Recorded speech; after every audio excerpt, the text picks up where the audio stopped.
Dajjal ini adalah fitnah terbesar sepanjang umat Islam, sepanjang sejarah manusia, dan fitnah yang paling besar. Tidak ada satupun seorang nabi kecuali telah memberikan peringatan kepada fitnah Al-Masih Ad-Dajjal ini. Hanya saja Nabi Muhammad SAW mengatakan bahwa Dajjal ini adalah buta sebelah. Itu belum disampaikan oleh nabi-nabi sebelum Nabi Muhammad SAW. Dan Allah Subhanahu wa Ta'ala tidaklah buta sebelah. Kemudian tertulis di dalamnya, di dalam jidatnya antara dua matanya kalimat atau kata kafir. Bisa dibaca oleh setiap muslim, bisa dibaca oleh setiap muslim. Orang kafir, orang munafik tidak bisa membaca, sehingga mereka akan mengikuti apa yang disampaikan oleh Dajjal ini. Ada beberapa ciri Masihud Dajjal, atau lebih tepatnya beberapa kelebihan yang dimiliki. Allah Subhanahu wa Ta'ala sengaja memberikan kelebihan-kelebihian kepada penjahat ini, kepada Masihud Dajjal ini, sebagai ujian bagi orang beriman. Karena itu kita tidak perlu heran ketika melihat beberapa aliran sesat, tokoh-tokohnya, orang-orangnya, bahkan kelompoknya itu kenapa mempunyai kelebihan-kelebihan yang membuat orang tertarik. Bahkan orang-orang kafir pun diberikan oleh Allah Subhanahu wa Ta'ala kekuatan, kekuatan lebih dibanding orang Islam, kemajuan teknologi barangkali dibanding dengan umat Islam. Ini sebagai ujian bagi umat Islam. Buktinya Dajjal yang jelas itu adalah penjahat, adalah makhluk yang paling berbahaya bagi umat Islam. Justru oleh Allah Subhanahu wa Ta'ala diberikan kelebihan-kelebihan yang tidak dimiliki oleh kaum muslimin. Sebelum saya memberikan kelebihan-kelebihan atau hal-hal yang memang sengaja oleh Allah Subhanahu wa Ta'ala diberikan kepada Dajjal ini, saya akan sebutkan hadis Abu Umamah radhiyallahu anhu berkata, saya mendengar Rasulullah SAW berbicara tentang Dajjal. Beliau bersabda, sebelum kemunculan Dajjal itu akan terjadi 3 tahun yang sangat susah, 3 tahun masa-masa sulit, musim paceklik, 3 tahun sebelum kemunculan Dajjal. Pada tahun pertama, Allah akan memerintahkan kepada langit agar menahan hujannya, menahan sepertiga hujannya kepada umat manusia, sehingga musim paceklik, musim kering, musim kemarau seperti zaman sekarang. Kemarin ada hujan tapi rintik-rintik, setelah itu berhenti sampai sekarang. Banyak para petani di kampung-kampung, di desa-desa yang hari ini kekeringan. Bahkan di Indonesia pun sudah ada namanya krisis pangan. Ini terjadi pembicaraan di tingkat tinggi maupun tingkat menengah maupun tingkat rendah tentang ketahanan pangan di Indonesia. Ternyata Indonesia ini walaupun daerahnya subur seperti ini, terjadi krisis pangan. Belum krisis pangan, ada krisis bensin. Sudah ada krisis di beberapa tempat, itu antaranya sudah 2 km sampai 3 km. Khususnya bensin yang bersubsidi. Ini sepertiga ditahan oleh langit. Kemudian Allah Subhanahu wa Ta'ala menyuruh bumi agar menahan sepertiga dari tanaman-tanamannya. Sepertiga ditanam, ditahan sehingga tidak tumbuh. Terjadi kekeringan seperti zaman sekarang, ya, makanan susah. Dulu pernah keledai, kedelai, karena bedanya tipis, ya. Kedelai, ya, itu sangat mahal sekali. Terus terakhir di daerah Sampang, di daerah Sumeneb Madura, itu para petaninya demonstrasi. Kenapa?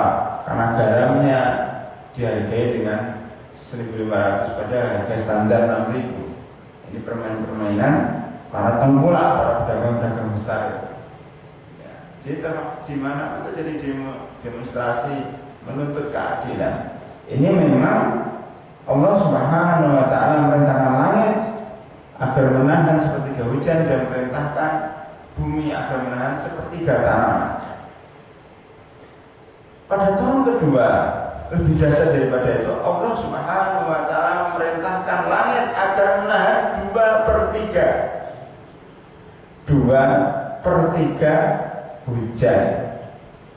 Jadi semakin mendekati hari kiamat, semakin susah hujan. Seandainya hujan pun banjir. Ini tanda-tanda hari kiamat. 2/3 itu ditahan oleh langit atas perintah Allah Subhanahu wa taala. Kemudian Allah juga memerintahkan bumi agar menahan 2/3 tanaman-tanamannya biar tidak tumbuh. Maka di mana-mana terjadi kelaparan. Dan pada tahun ketiga Allah Subhanahu wa taala memerintahkan agar langit tidak menurunkan hujan setetes pun, dan memerintahkan bumi untuk tidak mengeluarkan tumbuh-tumbuhan walaupun sebiji. Artinya terjadi musim paceklik, musim kemarau yang begitu dahsyat sehingga manusia susah untuk makan dan minum. Para sahabat mengatakan, ya Rasulullah, terus gimana kita makan? Beliau menjawab, tasbih dan takbir itu makanan kalian. Tasbih dan takbir adalah makanan kalian. Hadis ini diriwayatkan oleh Ibnu Majah, Al-Hakim dan Ibnu Huzaimah. Hadirin rahimahullah, di masa-masa yang susah itulah Dajjal muncul. Sangat logis sekali kalau Dajjal muncul pada musim paceklik, pada musim kemarau, pada saat manusia dalam keadaan susah, maka datanglah juru selamat Dajjal. Ini juru selamat mereka. Nggak usah jauh-jauh, umat Islam yang ditimpa kemiskinan, keterbelakangan, kekurangan pangan, kemudian datanglah misionaris yang menawarkan bantuan. Maka kita lihat mereka berbondong-bondong untuk terima bantuan itu, terutama di daerah bencana, walaupun mereka harus meninggalkan agama mereka. Dulu ada istilah murtad gara-gara Sarimi, gara-gara Indomie. Bahkan banyak umat Islam yang sekolah di sekolahan Kristen, di sekolahan non-Muslim karena ada beasiswa. Ini terjadi fitnah. Dajjal gambarnya seperti itu supaya kita bisa mencernanya. Dajjal itu kayak gitu. Jadi mereka Dajjal itu lebih hebat daripada para misionaris. Ya. Dajjal itu lebih hebat kekuatannya, sehingga sangat wajar kalau hampir semua orang itu terkena fitnah Dajjal. Sangat mudah mereka terkena fitnah Dajjal. Kita lihat beberapa kelebihan Dajjal pada musim paceklik seperti ini. Yang pertama, Dajjal itu nanti membawa surga dan neraka. Ma'ahu jannatun wa nar, fanaruhu jannah wa jannatuhu nar. Kata Rasulullah SAW, Dajjal itu akan membawa surga dan neraka. Surganya itu sebenarnya adalah neraka, nerakanya dia itu sebenarnya adalah surga. Surganya itu segala bentuk kemewahan, segala bentuk kebebasan, itu surga dunia. Segala bentuk kemewahan dan harta yang melimpah. Makanya aliran sesat itu biasanya menawarkan dunia seperti ini, menawarkan harta, menawarkan kekuasaan dan menawarkan wanita. Coba kita teliti aliran-aliran sesat, baik yang sudah ditangkap, baik yang sudah dibubarkan maupun yang masih berlangsung. Rata-rata mesti ada kebebasan seksual. Ya. Kemudian pasti diimbangi dengan harta dan kekuasaan. Itu dajjal, itu namanya dajjal kecil, dan nanti akan diiringi dengan dajjal yang sangat besar. Maka surganya adalah neraka, dan nerakanya adalah surga. Artinya kalau tidak mau taat, dia akan dibunuh. Kalau tidak mengikuti, dia akan disiksa. Di zaman sekarang juga seperti itu, bagaimana fitnah. Ya. Orang-orang kafir itu, orang-orang tidak suka sama Islam, bagaimana memojokkan Islam. Ya. Kalau tidak mengikuti, dibunuh, disiksa, ditangkap. Ini bukan hanya terjadi di Indonesia, tapi terjadi juga di negara-negara lain. Contoh yang paling jelas adalah kejadian di Syria. Di Syria itu seperti itu. Kalau nggak gitu tembak. Ya. Bahkan tentara yang tidak mau taat, tidak membunuh kaum muslimin, tembak di tempat keluarganya dihabisin. Maka mereka udah takut. Ya. Dihancurkan. Tidak ada yang menolong. Dunia udah diam saja. Itu jadi fitnah yang sangat besar. Bagaimana Ahlus Sunnah di mana-mana dibantai. Belum di Irak, ini juga seperti itu. Yang memegang teguh Quran dan Sunnah itu diculik, disiksa. Ya itulah nerakanya Dajjal. Padahal Dajjal itu keluarnya dari Asfahan, ya, keluarnya dari daerah Khurasan, daerah Iran dan Irak. Itu Dajjal itu dari sana. Dan akan diikuti oleh 70.000 Yahudi Asfahan. Jadi di daerah Asfahan, daerah Khurasan, daerah Iran itu banyak orang Yahudinya. Dan memang orang yang tinggal di sana mengatakan orang-orang Yahudi di sana hidup aman. Berbeda dengan Ahlus Sunnah yang mendapatkan tekanan-tekanan. Bahkan sinagog-sinagog itu hidup subur di sana. Berbeda dengan masjid-masjid Ahlus Sunnah itu sangat jarang sekali. Ini mungkin juga tanda-tanda dari kiamat, karena dalam hadis akan diikuti oleh 70.000. Dajjal itu akan diikuti 70.000 Yahudi Asfahan. Ternyata di Asfahan ini sama sekarang sudah banyak orang Yahudinya. Sadaqallah wa sadaqa Rasulullah SAW. Yang kedua, Dajjal itu membawa api dan membawa air. Ya. Inna ma'ahu ma'un wa nar. Dia membawa api dan air. Apinya adalah apa? Fanaruhu ma'un baridun wa ma'uhu narun. Ya. Apinya itu dingin dan sejuk, dan air, sedangkan airnya panas. Maksudnya air yang kelihatan sejuk itu ternyata itu panas. Panas di dunia dan panas di akhirat. Sedang api yang dibawa itu ternyata sejuk bagi orang mukmin. Nah, kalau orang mukmin itu kalau apa namanya? Orang mukmin itu kalau apa diancam dengan apinya Dajjal, nah, sudah ikut akan mendapatkan kejukan. Ini terjadi pada Dajjal zaman Nabi Ibrahim alaihissalam. Ini Namrud, namanya Dajjal kecil. Bagaimana dia membakar Nabi Ibrahim alaihissalam, ya, karena tidak mau mengikuti perintahnya, karena mendakwakan ajaran Allah Subhanahu wa taala. Maka diberi oleh Dajjal yang namanya Namrud ini, dilemparkan ke api.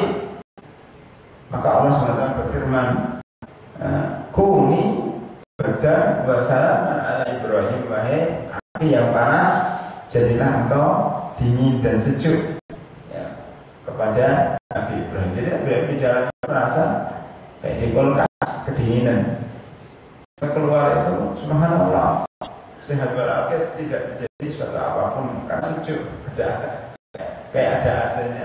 Kuni bardan wasalam, kata Allah. Jadilah sejuk dan dingin. Lah itu sudah terjadi pada zaman Ibrahim alaihissalam dan akan terjadi pada umat Islam. Ya, bahwa api yang Dajjal itu akan dingin dan airnya itu akan panas. Yang ketiga, Dajjal itu akan membawa dua sungai yang mengalir, sebagaimana hadis Hudzaifah radhiyallahu anhu bahwasanya Rasulullah sallallahu alaihi wasallam bersabda tentang Dajjal, sesungguhnya saya tahu bahwa bersama Dajjal itu ada dua sungai yang mengalir.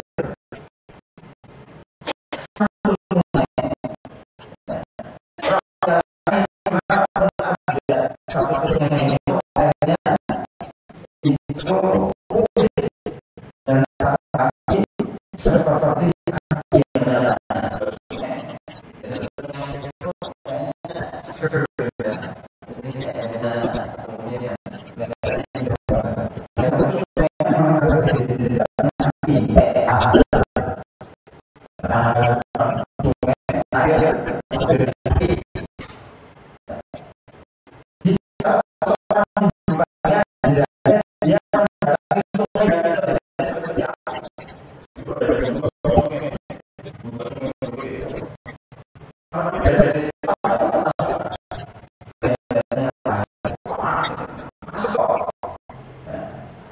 Hendaknya ia menutup matanya ketika masuk itu, jangan takut.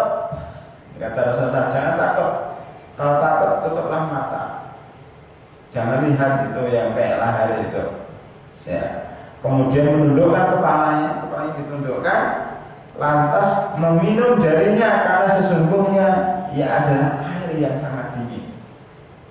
Itu kelihatan ada apa api yang mengalir gitu itu kan, kalau melihat kan nggak tega, nanti gimana panasnya. Maka tutup kepalanya, tundukkan, kemudian ambil minum, maka dia akan mendapatkan api yang kelihatan panas itu akan dingin sekali dan air sangat sejuk. Ini hadis riwayat Imam Muslim. Ya. Jangan mengambil air yang sejuk karena ternyata itu panas. Ya. Kemudian kelebihan berikutnya, Dajjal itu jalannya cepat seperti hujan yang kena angin. Makanya sebagian orang katakan, oh itu Amerika, itu Rusia, itu Israel yang punya pesawat cepat, pesawat apa itu namanya, kecepatan suara, melebihi kecepatan suara. Itu tembak susah banget itu, tembak nggak kena, karena cepat. Bukan ada pesawat tanpa awak, soalnya bisa jalan sendiri. Saking takutnya, la yuqatilunakum jami'an illa fi quram muhassanatin aw min wara'i judur. Mereka itu tidak akan memerangi kamu kecuali di bawah kantor-kantor, di bawah apa namanya, tembok-tembok, dan di bawah benteng-benteng yang sangat kuat sejak zaman Rasulullah sampai sekarang. Kalau perang itu nggak mau langsung terbuka gitu, perangnya di bawah, di balik tembok pakai remote gitu, pesawatnya terbang sendiri. Saking takutnya berkata satu orang aja nggak berani. Nah, itu pesawat tanpa awak. Jadi begitu prinsip orang yang takut itu kreatif. Siapa saja yang takut pasti dia akan menciptakan, berpikir keras bagaimana untuk menyelamatkan dari ketakutan itu.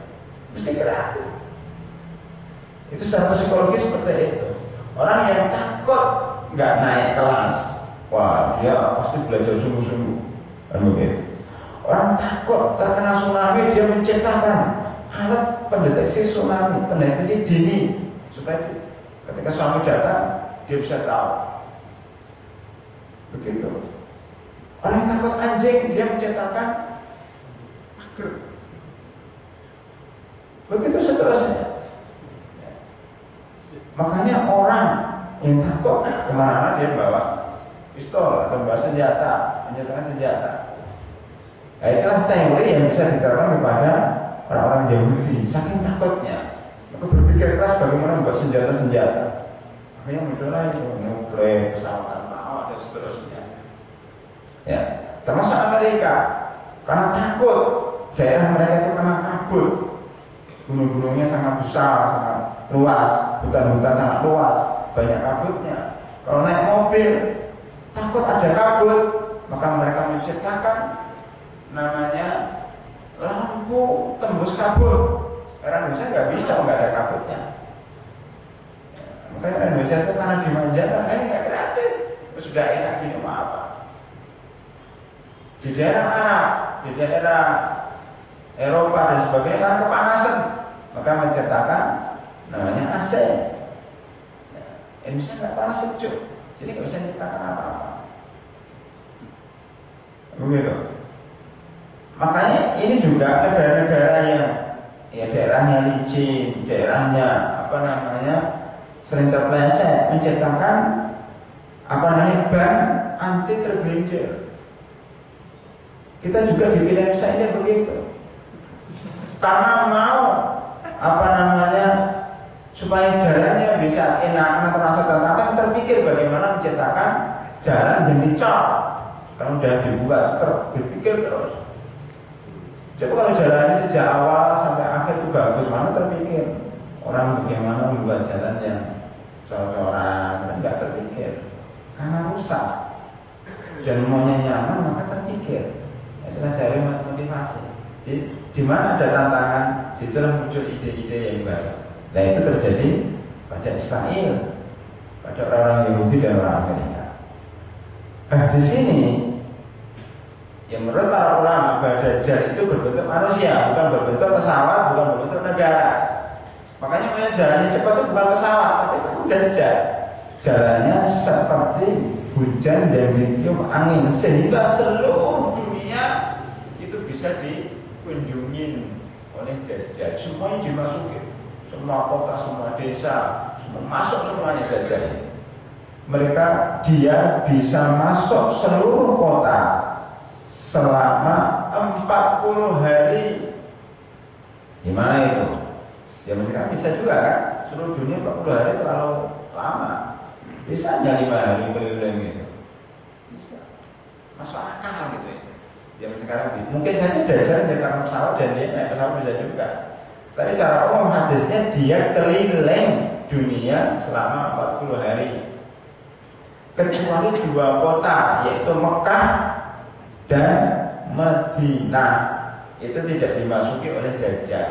Berarti Villa Nusa Indah juga akan dimasuki Dajjal. Ya. Tidak ada pengecualian. Kemudian Rasulullah SAW menyebutkan juga ya, bahwa Dajjal ini akan membawa segunung roti dan segepok daging. Ya. Ma'ahu jibalun min khubzin atau jibalun khubzin wa lahmin wa nahru min ma'in. Jadi membawa 3 ya. Membawa roti, membawa daging dan membawa air yang sangat banyak pada musim paceklik. Coba bayangkan. Coba orang-orang yang kekurangan makanan, kekurangan air, kekurangan makanan pokok dan seterusnya juga diberi, bahwa mereka akan peduli mendatangi, walaupun yang memberi itu adalah orang kafir, walaupun yang memberi itu adalah orang yang menyesatkan. Makanya banyak sekarang umat Islam itu yang masuk aliran sesat, bahkan murtad gara-gara mencari dunia di masa-masa yang susah seperti ini. Jadi Dajjal membawa segunung roti, segepok daging dan air 1 laut atau 1 sungai. Kan sangat banyak sekali. Ya. Abu Nu'aim meriwayatkan dari Abu Mas'ud radhiyallahu anhu, Dajjal membawa gunung dari kuah dan daging potong yang panas, sungai yang mengalir, gunung dari bunga dan tanaman. dan gunung dari api dan asap. Ia berkata, ini ada surgaku, ini ada nerakaku, ini adalah makananku, dan ini adalah minumanku. Sehingga orang-orang pun berduyun-duyun dan datang kepada Dajjal. Kemudian kelebihannya keenam, Dajjal ini memerintahkan sungai, maka sungai itu akan mengalir dan mengatakan, oh sungai berhenti ya sungai itu. Subhanallah. Bisa mengalirkan sungai dan bisa menghentikan sungai. Itu Dajjal. Ini kehebatan Dajjal. Ya. Di dalam hadis sahih disebutkan dia akan mendatangi sungai lalu memerintahkannya agar mengalir, maka mengalir sungai itu. Kemudian dia merintahkan agar berbalik, maka sungai pun berbalik arusnya. Kemudian dia menyuruh agar kering, maka sungai itu pun kering. Coba bayangkan, gimana orang nggak percaya kalau itu Tuhan. Orang akan percaya kalau itu Tuhan. Ya. Dulu di India itu ada namanya Dajjal, namanya Baba Sai Baba. Oh, itu pengikutnya katanya jutaan zaman berapa tahun yang lalu.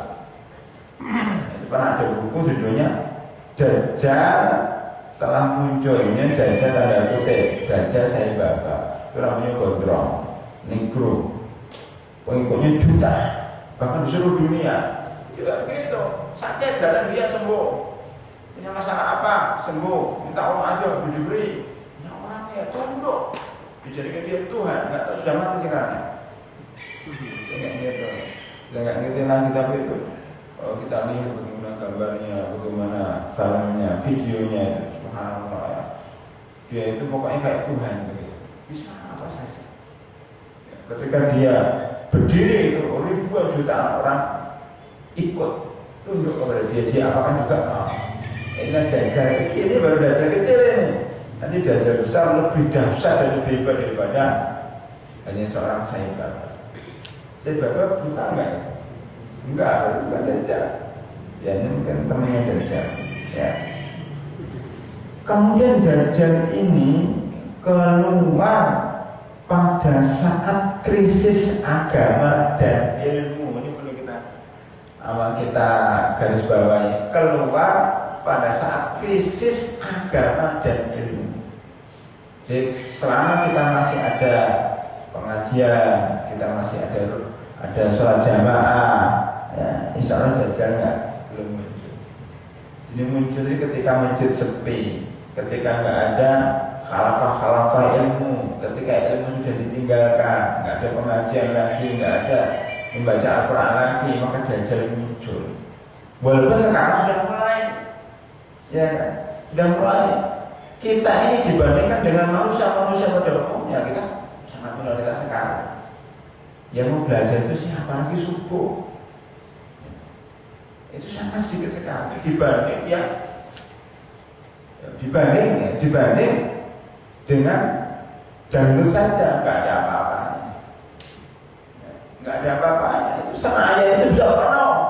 Dulu saat siapa aja yang mau datang itu, Lady Gaga, 40.000. 3 bulan sebelumnya tiketnya sudah terjual. Iya kan? 40.000 tiket, satu tiket seharga 2 juta. Nah, padahal orang Indonesia ada orang miskin. Tapi kalau membeli untuk melihat Lady Gaga menyembah setan juga mungkin ini mulainya Dajjal juga ini. Ya itu contohnya kan, sudah jelas penyembah setan. Ya, itu kan ada lambang-lambang penyembahan setan itu. Itu orang Indonesia yang mayoritas Muslim. Beli 40.000 itu sudah antri habis ludes. Ya, 3 bulan sebelumnya itu Senayan penuh. Itu kalau dilarang itu, udah itu mungkin sampai 100.000. Belum yang dari Korea itu namanya apa ya? Suju, Super Junior. Wah, karena saya dari Ancol itu orang-orang itu juga memberitahu seperti itu. Di sana sudah ada pengajian, cuman kalah dengan Suju itu penuh. Tempat parkir pada Ancol seperti itu. Ya, ini menunjukkan dajjal-dajjal kecil itu aja seperti itu. Bagaimana dajjal besar? Kalau dajjal datang ke sana itu nggak cukup ya. Semuanya datang karena bagikan sembako, bagikan uang, bagikan subhanallah. Nah ini kenapa keluar dajjal ini? Kapan keluar? Saat terjadi krisis ilmu.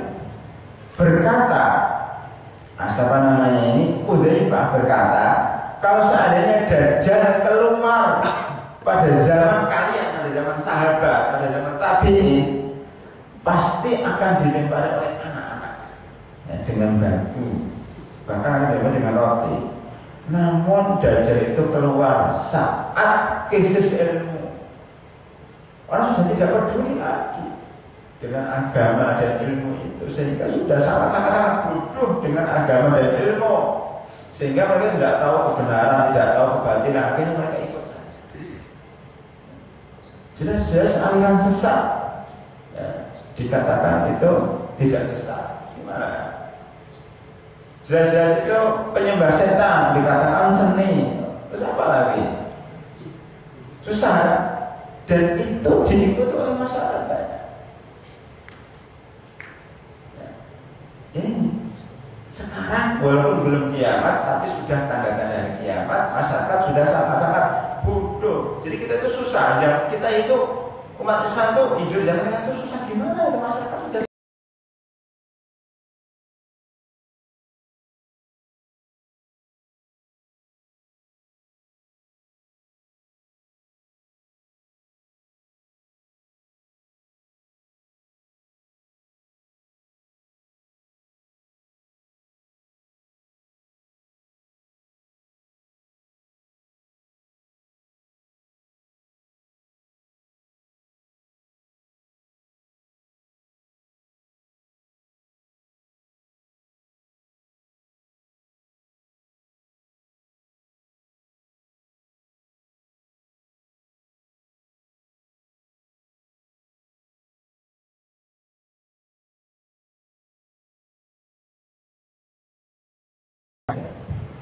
sekarang pun begitu. Majelis Ulama itu juga nggak berani mengeluarkan fatwa-fatwa yang tegas terhadap anak yang sesat, yang jelas sesat. Ya karena ilmu itu sudah ditinggalkan oleh masyarakat.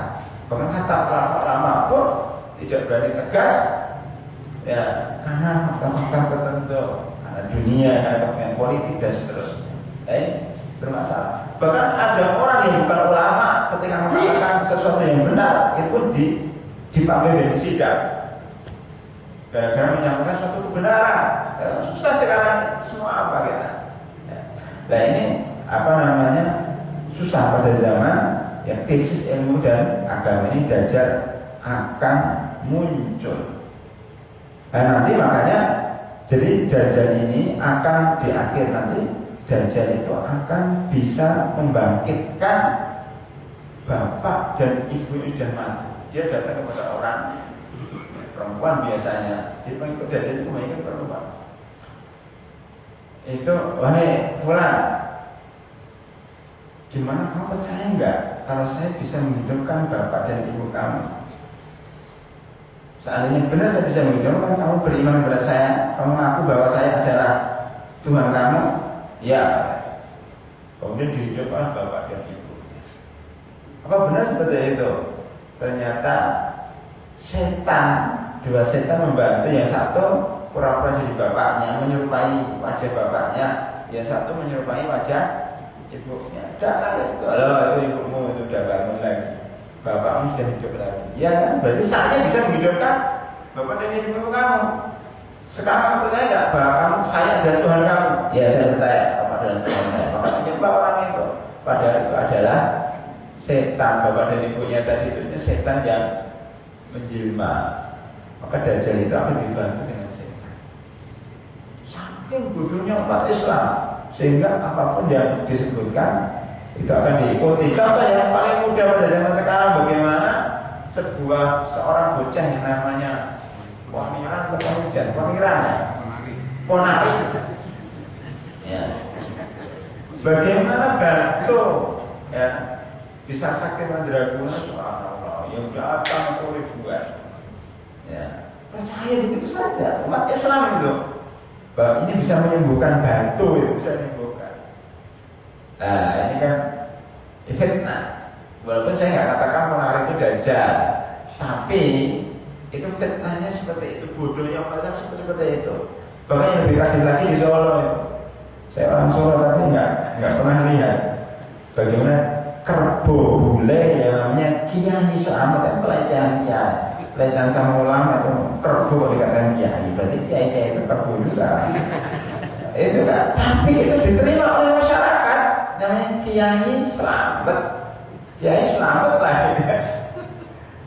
Ya, kerbo bule yang bule itu warnanya tidak hitam, warnanya bule. Warnanya nggak tahu dilahirkan di Belanda atau gimana itu. Bule agak putih-putih. Itu setiap satu Muharram keluar ya diiring, diarak oleh ribuan masyarakat yang datang dari berbagai daerah, termasuk dari Bekasi itu banyak. Setiap satu suruh ke sana, nggak tahu mungkin daerah sini ada. Dari Jakarta juga ada, hanya untuk mengarang kerbu namanya Islam. Ya, dan kalau keluar kotorannya diambil, dimasukkan plastik, ya, ditaruh di kulkas, ya, ditaruh di tempat-tempat apa jualan toko-toko supaya berkah laris tokonya. Itu kan sudah di luar nalar, di luar akal sehat, saking bodohnya. Makanya pantas kalau dajjal muncul semuanya ikut, kerbu muncul aja ikut, berarti dajjal. Astagfirullahaladzim. Jadi rahimahullah, kemudian dajjal ini memiliki 3 teriakan, ya, yang dapat didengar oleh seluruh penduduk bumi, belahan timur dan belahan barat. Apa kira-kira ini kalau ditafsirkan zaman modern? Memang ada suara yang bisa terdengar seluruh negara. Belum ada. Apa itu? Belum ada. Ya. Belum ada. Paling kalau terdengar paling ya satu negara, itu pun nggak ada satu negara. Ya. Suara yang keras. Mungkin juga ada namanya dentuman keras, Big Bang. Itu dulu ya, ketika langit dan bumi itu pisah. Ya. Orang yang punya dentuman keras. Itu zaman dahulu sebelum diciptakan manusia, ya.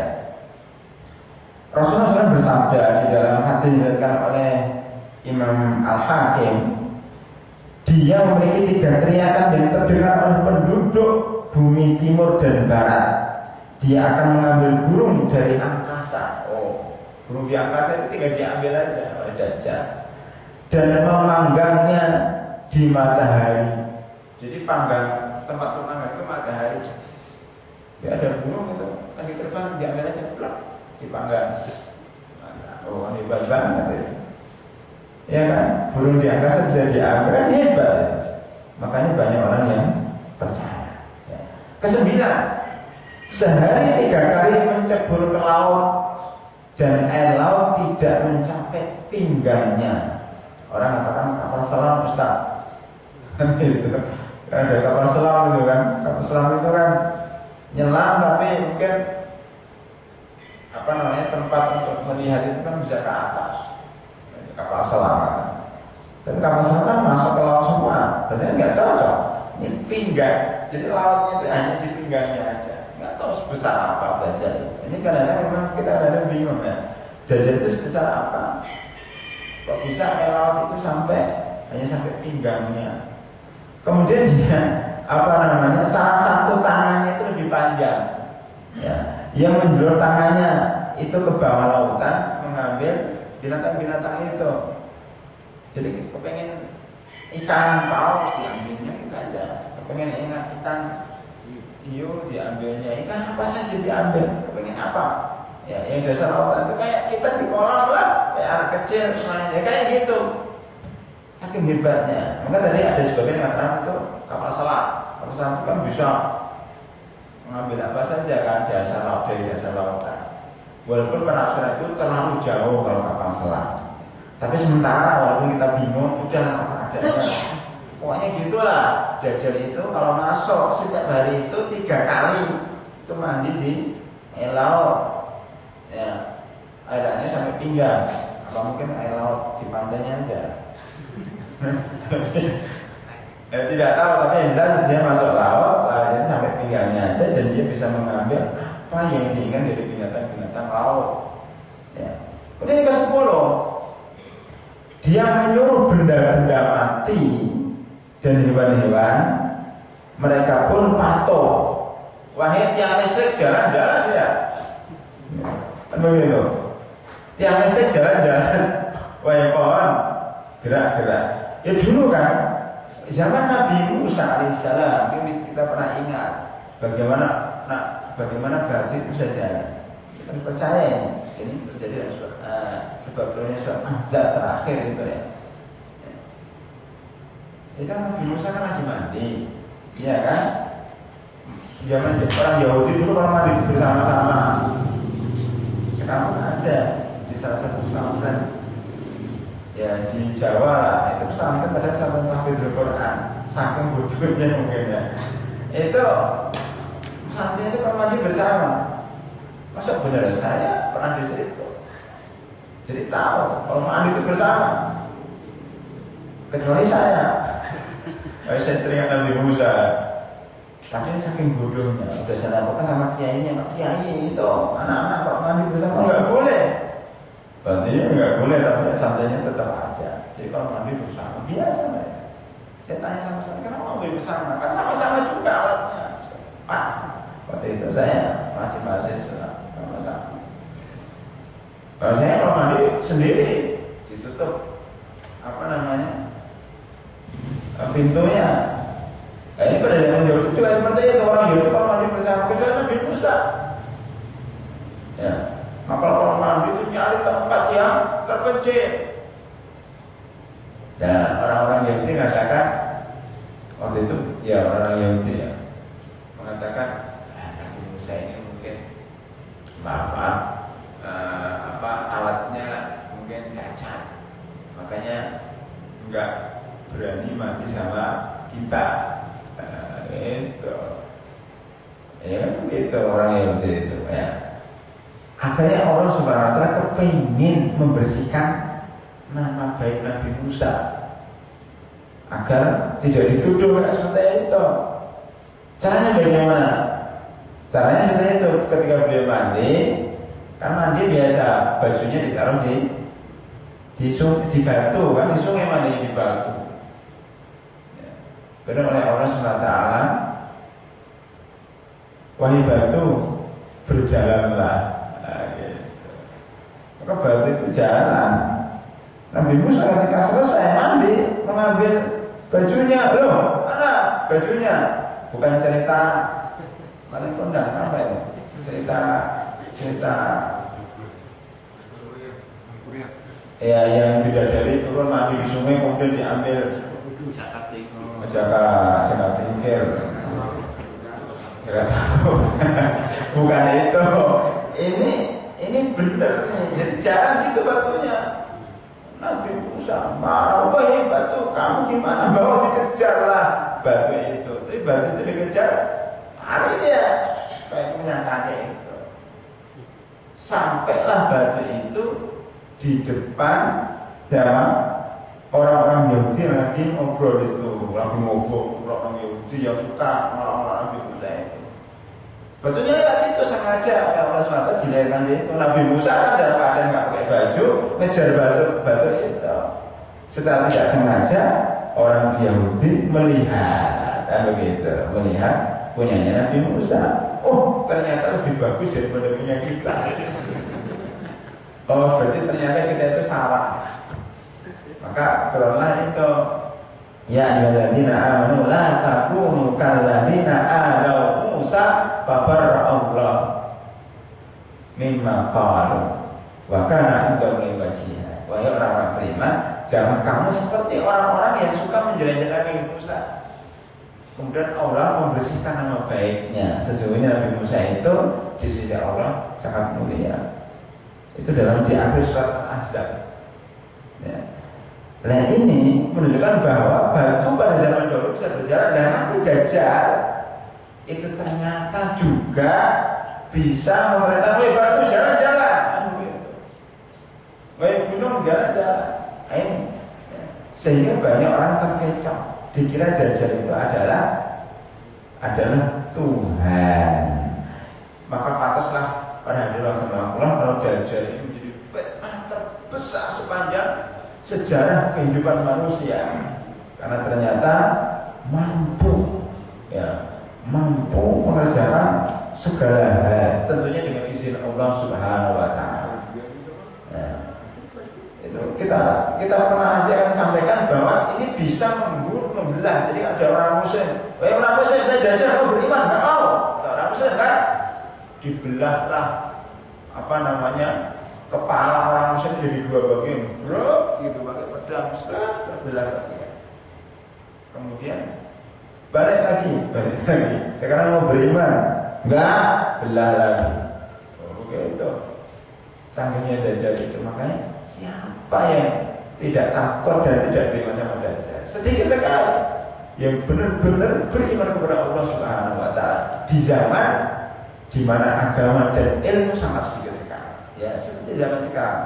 Ya, ini adalah tanda-tanda hari kiamat yang mungkin zaman-zaman seperti ini akan mengundang Dajjal muncul. Ya mudah-mudahan kita tidak ditemui atau tidak menemui Dajjal. Ya. Kalau kita menemui Dajjal, kita harus banyak berdoa itu. Allahumma inni a'udzubika min fitnatil masiihid Dajjal. Dan kalau bisa memang kita disunahkan untuk membaca awal surat Al-Kahfi atau akhir surat Al-Kahfi atau surat Al-Kahfi. Semuanya setiap hari Jumat berhasil membaca surat Al-Kahfi, maka akan dihindarkan dari fitnah Dajjal. Demikian para hadirin rahimakumullah, sebagian kecil dari kelebihan Dajjal yang Allah SWT sengaja meletakkan atau memberikan kepada Dajjal sebagai fitnah dan ujian bagi orang-orang beriman. Lebih kurangnya mohon maaf. Subhanakallahumma bihamdika asyhadu an la ilaha illa anta astaghfiruka wa atubu ilaik. Assalamualaikum warahmatullahi wabarakatuh.